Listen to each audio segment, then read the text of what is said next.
sanctuaries and said it was holy. They broke open homes and called it order. They shredded pages and called it protection. But what they feared was not the book. It was a spirit still alive inside the ones who had already read it. I have watched memory survive fire. I have seen truth pass from palm to palm, even when the pages were gone.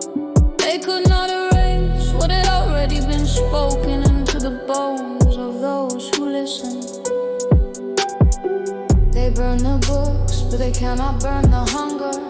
They silence the pastors, but they cannot silence the echo. They tear down the churches, but they cannot touch the prayer buried in the soil beneath the rubble. The places where scripture is banned, they still speak it, not aloud, not written, but remembered. One line per person, held like breath in the lungs, until the time comes to rebuild.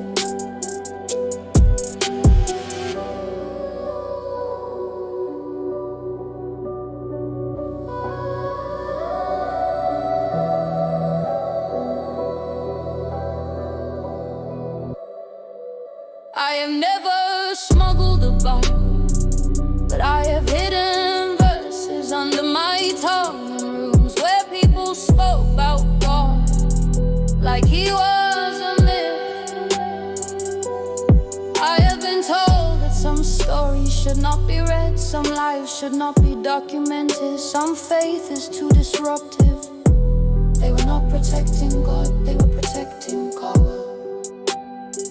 Truth has always been dangerous to those who weaponize control. It breaks chains without asking permission. It gives hope where only compliance was allowed. It teaches freedom even when spoken in a whisper. They can say it never happened, but we remember the faces of those who were taken. We remember the pages before they were torn. We remember the names scratched into walls with fingernails when ink ran out and time ran out, but faith did not.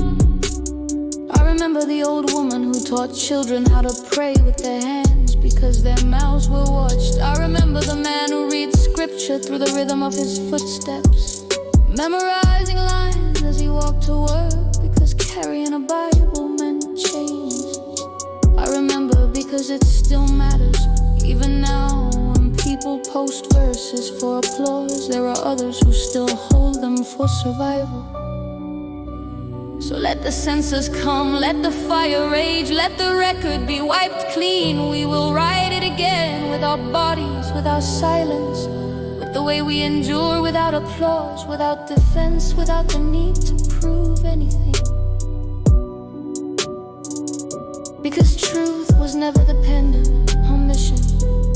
It only needed someone who would not forget